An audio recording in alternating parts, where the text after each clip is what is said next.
Gandhi and Bhagat Singh are often reduced to symbols. One represents non-violence, the other represents revolution. But this framing misses the real question.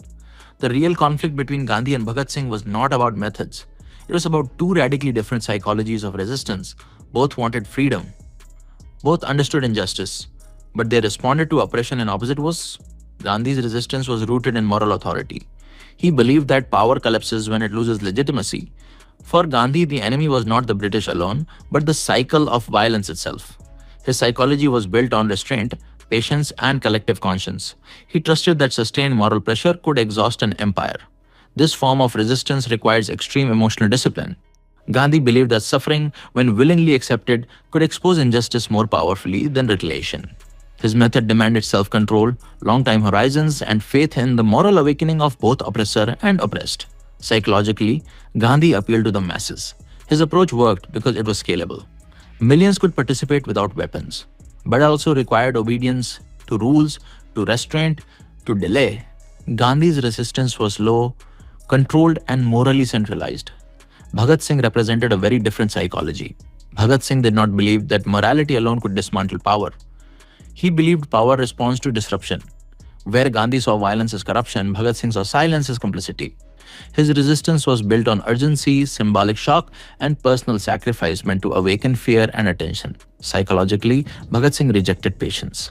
He believed that waiting for moral transformation allowed injustice to normalize itself. His actions were not impulsive rage, but calculated disruption. He wanted the system to feel threatened, not ashamed. This is an important distinction. Bhagat Singh was not trying to win public sympathy through suffering alone. He was trying to force confrontation. His resistance was individual, confrontational, and intentionally unsettling.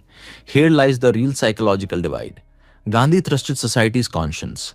Bhagat Singh trusted society's breaking point. Gandhi believed change comes when people refuse to cooperate with injustice. Bhagat Singh believed change comes when injustice is made too costly to ignore. Indian society often praises Gandhi publicly while emotionally resonating with Bhagat Singh privately. Why?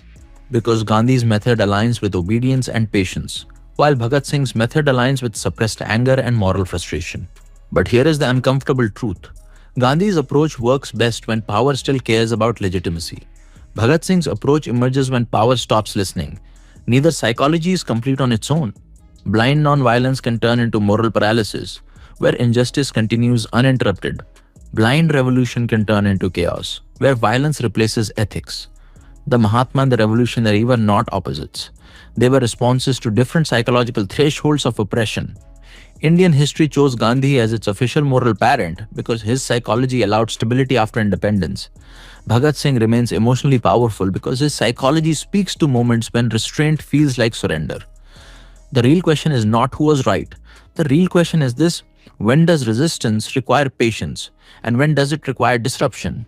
That question is still unresolved. And that is why Gandhi and Bhagat Singh continue to haunt Indian consciousness, not as heroes frozen in time, but as psychological choices we are still afraid to make. If this comparison challenged how you think about resistance, sit with that discomfort. It means the question still matters. Like the video, if you believe history should be examined psychologically, not just memorized.